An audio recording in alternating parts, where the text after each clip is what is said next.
Déjà fait là, c'est vraiment une activité qui va permettre à, je sais pas, un élève de pouvoir travailler en toute autonomie, hein. Moi, je crée une activité sur des calculs, sur le calcul d'air en fait. Donc, notamment dans le cadre du rectangle, hein. Donc, je suis en train de faire ça. Et donc là, j'ai construit ma figure. J'ai nommé largeur, longueur. Après, ce que je vais faire en sorte que bah, celui-là, je passe son étiquette. Lui aussi, je vais enlever l'étiquette. Et donc, mon rectangle, il est bien là. Et donc, maintenant que j'ai mon rectangle, voilà, je le décale un peu comme ça. Donc, c'est un rectangle qui a dimension, la longueur, la largeur, en fait, on peut faire bouger, hein. Donc, la largeur, on peut faire bouger. Bon, après, je vais donner des consignes de sorte à ce que la longueur ne puisse pas dépasser la largeur. Parce que, effectivement, on se rend compte on peut bouger le truc. Mais à un moment donné, en fait, ta largeur peut dépasser enfin, ta largeur peut être plus grande que ta longueur si tu bouges pas voilà, si tu bouges pas dans le sens où longueur est toujours plus grande que la largeur. Ou sinon, même si on change, en fait, à un moment donné, les deux vont permuter, la longueur et la largeur. Mais ça, je peux le faire aussi. Je peux afficher, je peux conditionner ça. Bon, mais je vais faire un truc assez simple pour moi. Parce que je peux faire en sorte que si jamais la longueur est plus grande que la largeur, les deux étiquettes là permutent. Donc, au lieu de mettre largeur ici, il va mettre largeur là et puis longueur là. Mais bon. Donc, ça, déjà, c'est ma figure géométrique. Elle est là. Ce que je vais faire, je vais donc aller dans les propriétés. Ce que je vais faire, lui, je vais choisir en fait, je vais choisir un mode de style, remplissage, pardon, là, du coup, donc je veux des quadrillages. Non, ça c'est pas intéressant. Bon, si, quand même, parce que c'est une surface à l'intérieur.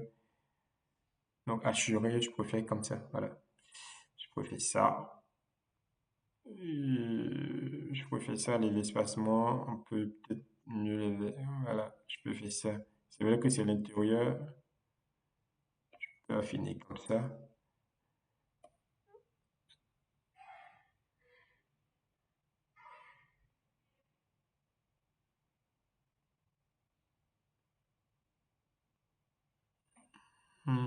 Donc, je peux garder comme ça.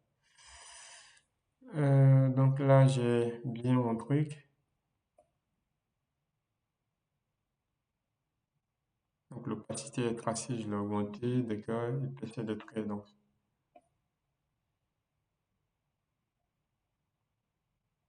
voilà. Donc, je peux améliorer ça. Si je fais ça, ça fait très moche. Donc, je vais le garder comme ça.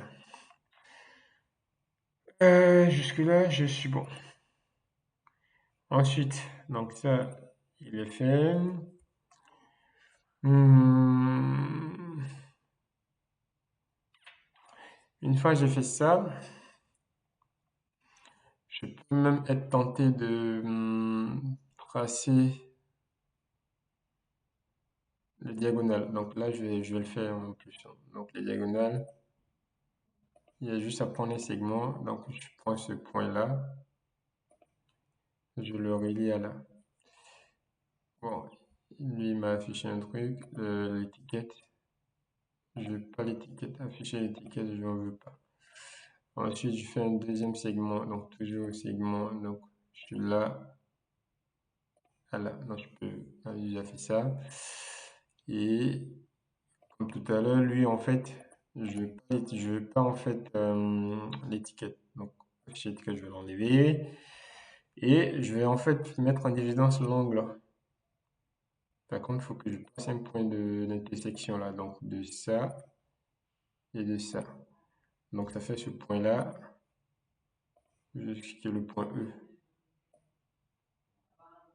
Bon, lui, il n'y a pas besoin, hein. Afficher l'étiquette, je vais l'enlever. Bon, maintenant, je vais afficher, mettre en évidence mon ongle. Attends, là, angle de mesure donnée. Donc, angle, je vais choisir, par exemple, là, là et là. Donc, ça, j'ai mis en évidence l'angle. Je vais améliorer les propriétés de l'angle. Donc, l'angle, sa taille déjà m'intéresse. Donc, avancer, non, style, voilà. Et la taille de l'angle, je vais l'agrandir un petit peu. Là, c'est bon. Son opacité, en fait, je vais en puissance. Son opacité, en fait, je vais y revenir là. Hop, attends, en basique. Euh, couleur, voilà. Donc, opacité, je le remplis pleinement. Comme ça, je pense que c'est bon. Ensuite, donc là, j'ai ce truc-là. Et voilà, donc il y a tout qui bouge là. Je pense que si on met tout pile, à un moment donné, la figure elle devient carrée. La figure devient en fait un carré là. Donc, la longueur et la largeur sont pareilles là, donc ça devient carré en fait. Et ça, l'élève, je vais l'amener à faire cette remarque-là. Je vais l'amener à faire la remarque qu'effectivement, à un moment donné, son rectangle devient un carré, et c'est notamment lorsque la longueur est égale à la largeur. Donc le carré, c'est un cas particulier du rectangle. Et donc, sur cette base, ce que je vais faire, bon, je déplace mon truc là, affichage, je vais quand même fermer la partie algèbre.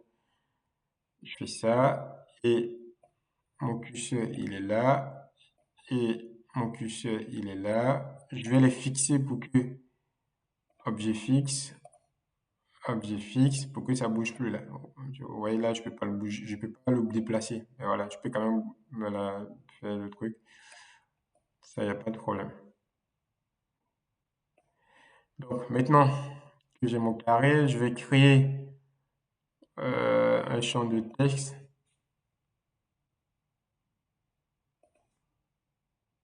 Je vais créer un champ de texte ou même une boîte à sélection, hein.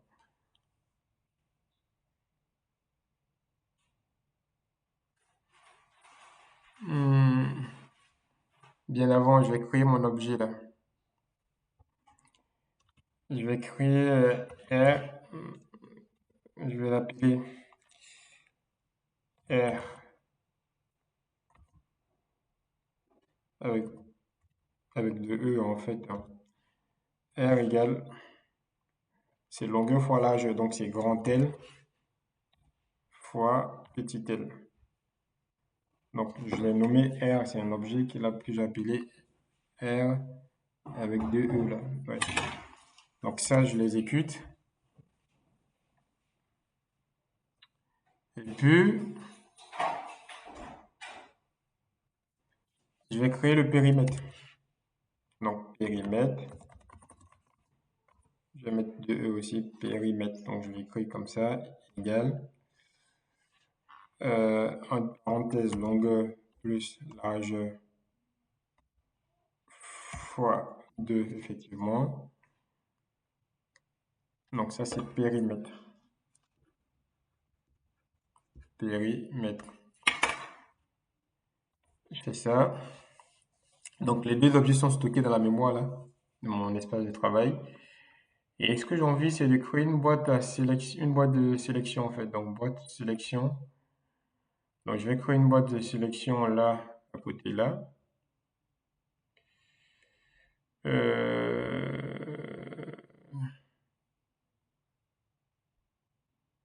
Donc la boîte sélection, c'est ça. Ok, ils sont là.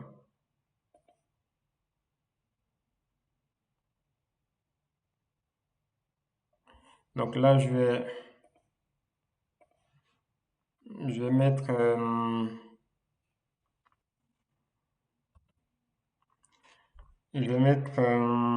donc ce que je peux demander dans un premier temps pour l'activité, je vais dire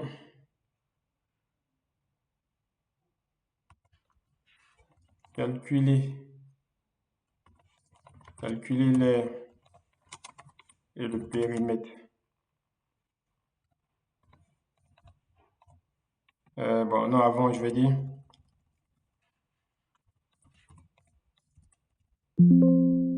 bouger le, bouger le curseur, bouger les curseurs grand L, petit l, pour choisir une longueur et une largeur de votre rectangle. Attention, longueur inférieure, longueur doit être inférieure à petit l. Donc, je vais dire ça. Je vais faire ça. Ça, c'est la première question. Ça, c'est le numéro 1. Donc, ça, c'est ce que je vais demander.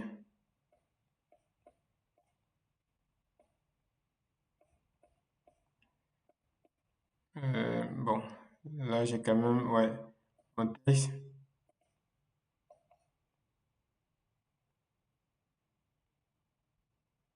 Euh, J'aurais pu le décaler, hein. Donc, bouger les curseurs grand L et petit h pour choisir une longueur et une largeur. Attention, la longueur doit être inférieure à...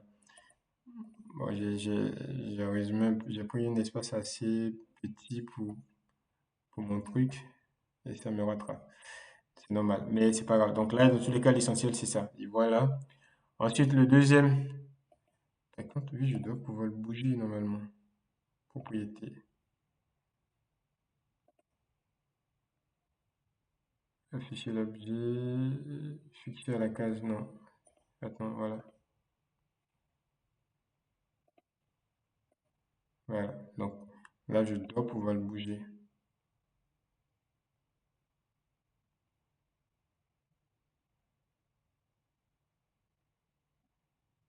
Non, je dois pouvoir le bouger. Donc là, ça me va comme ça. Après, on verra. Ensuite, donc là, fixer à la case à cocher. Donc ça, c'est bon. Je le remets. Ensuite, une deuxième boîte à sélection.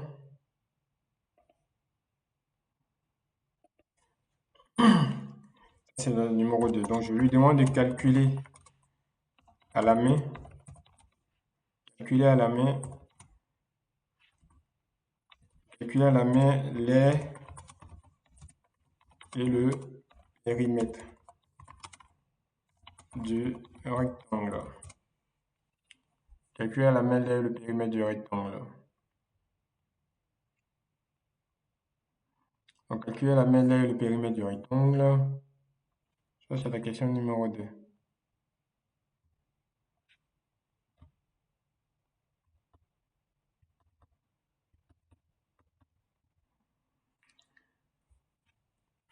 Et là, je le mets là. Attends, ouais. Donc là, c'est bon. Aussi, bon, après, je peux décocher pour le déplacer un peu. Ensuite, je vais mettre un autre.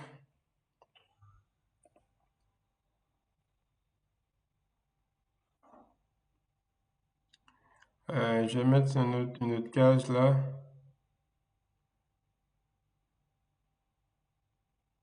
Donc, je vais en mettre un autre.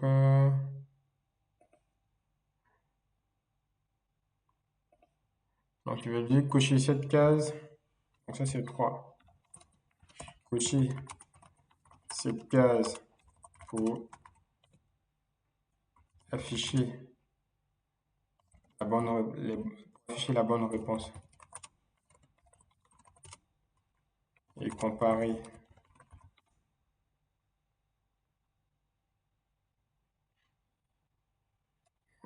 Pour afficher la bonne réponse, pour afficher la bonne réponse. Donc, en fait, je peux m'arrêter là pour afficher la bonne réponse. Comme ça, il pourra comparer à son résultat. Donc,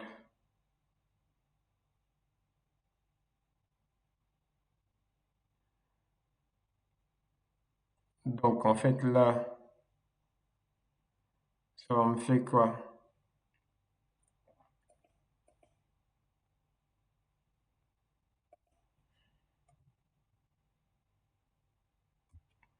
Voilà. Donc ça, on va faire ça, mais je vais le lier en fait à un objet là. Je crois que j'ai mes objets. Non, point A, point B.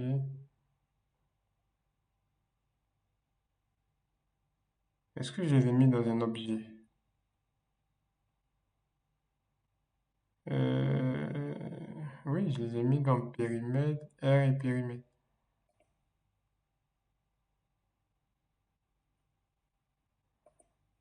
Ouais, il était bien là dans R et périmètre.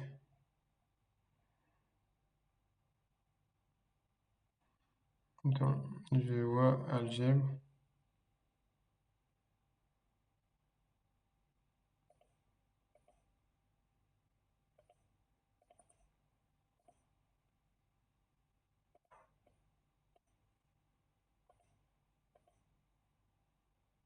Ils sont bien là dans mon truc. R c'est 82, périmètre 36,4.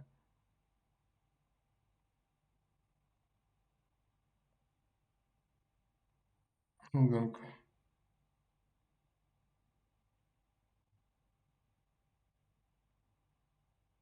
hmm,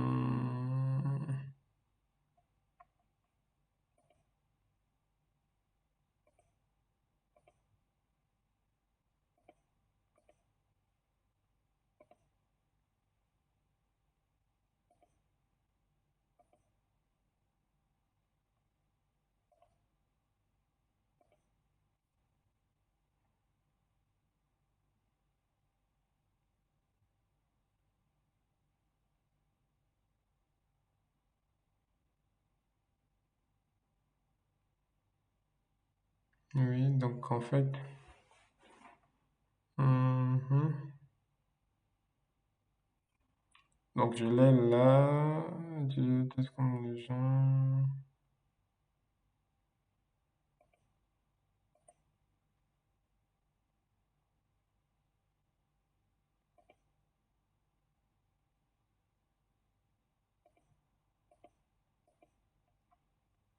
Ok, donc en fait,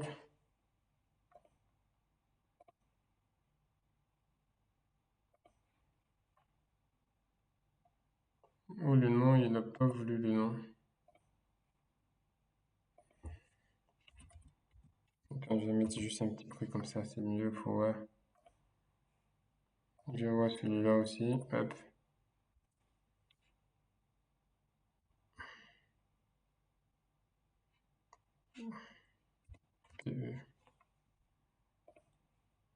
Euh, je vais le. Mais c'est bon. Et je vais remettre ma boîte à sélection.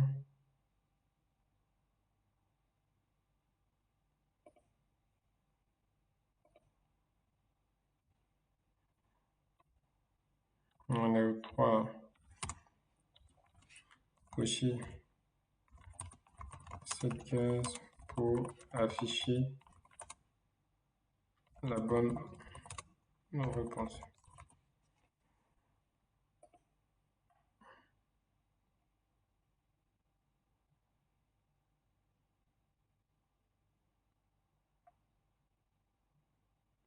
Oui, mais pourquoi t'es pas là, AB?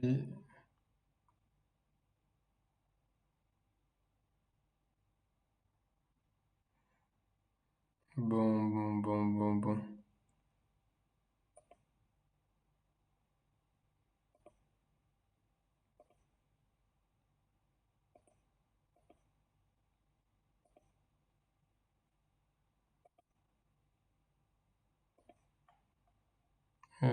Je pense qu'il est en train de me râler là. Il râle en fait en me faisant des segments.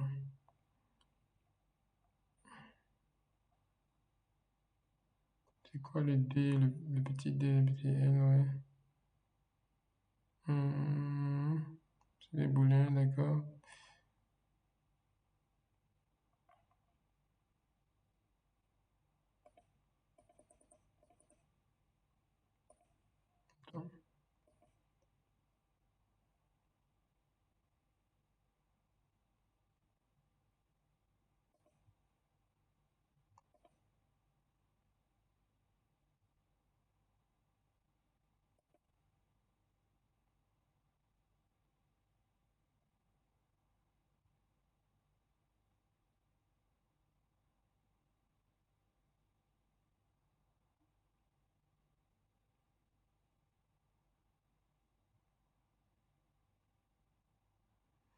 Bon, donc là c'est périmètre. Ce que je vais faire, j'ai périmètre.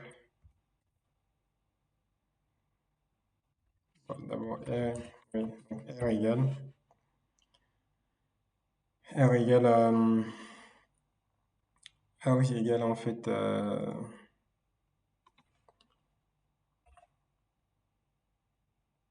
donc, objet, voilà, donc là je retrouve du coup, ça fait AB.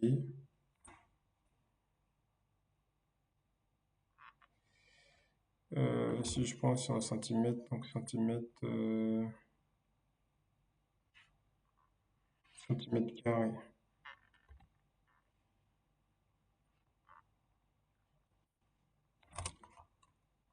Et le périmètre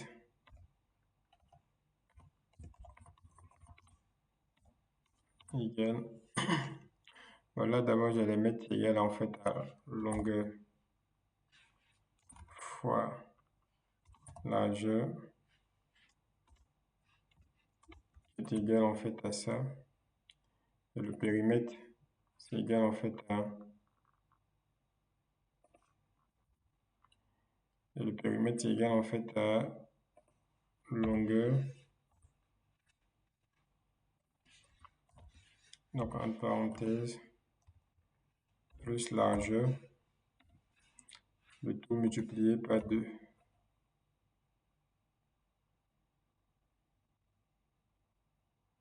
Voilà. Et ça, c'est égal en fait à l'objet qui est dans périmètre, c'est PE. Centimètres. Donc ça, c'est ce que je veux qu'il affiche. Donc ça, c'est texte 1. Donc en fait, voilà. Donc du coup, là, ce que je vais faire là, non, annuler. Je vais faire ça. Ce texte-là, je vais le garder. Je vais juste ajouter ma boîte à sélection. La troisième maintenant. Le numéro 3. Cocher cette case pour afficher la bonne réponse. Et comparer là à votre calcul manuel. Ok. Et comparer là à votre calcul fait à la main. On va dire comme ça. C'est mieux pour des élèves. Sélectionner les objets. Bon, là, il faut sélectionner l'objet en question. Donc, c'est le test 1 auquel on va relier. Donc, appliquer.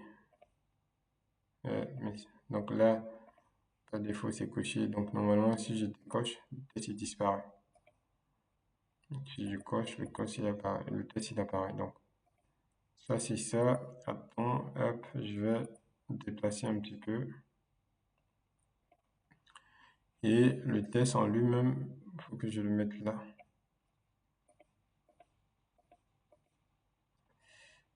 Donc, ça, c'est bon. Fixé à la case. OK. Maintenant, question numéro 4. Question numéro 4. Question numéro 4.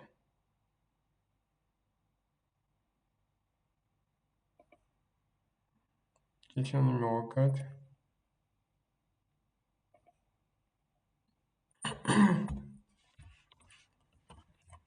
Que se passe-t-il?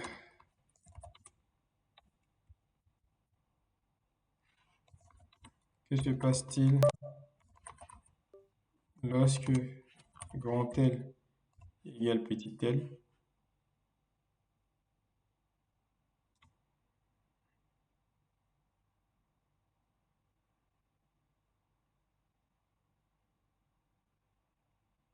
Que se passe-t-il lorsque grand L égale petit l?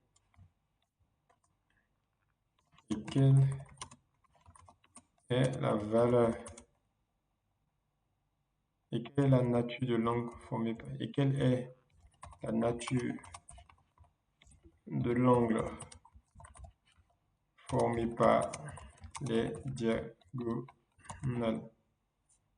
Les deux diagonales.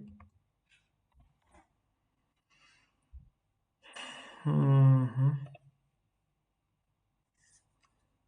Donc, attends, je vais faire disparaître ça. Donc voilà ce qui va se passer.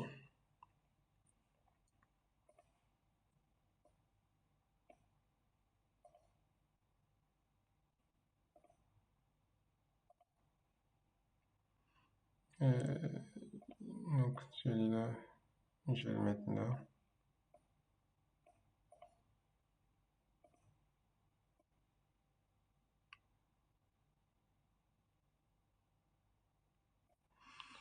Donc, ça c'est une activité que vous voyez. Tu as l'exercice, la largeur, la longueur. Voilà, donc la largeur fait en sorte que le début soit un peu plus petit que le truc. Donc ça, tu fais ça. L'élève, il arrive, il est en face de son écran. On lui dit bouger le curseur grand L et petit l pour choisir une longueur et une largeur de votre rectangle. Il le fait. Ensuite, on dit calculer à la main le périmètre du rectangle. Donc, il fait le calcul. Ensuite, cochez cette case pour afficher la bonne réponse et comparez-la à votre calcul fait à la main. Et ensuite, pour finir, petit 4, que se passe-t-il lorsque grand L égale petit l et quelle est la nature du l'angle formé par les deux diagonales? Donc, ça, c'est un exemple d'activité qu'on peut mettre en place pour ces élèves. Donc, voilà. Et donc, effectivement, quand le triangle, les deux valeurs, en fait, les deux dimensions sont pareilles, vous obtenez effectivement un carré. Bon, voilà.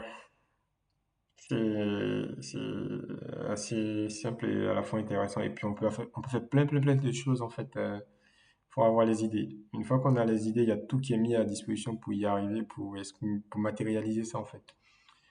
Donc, voilà, merci. À bientôt.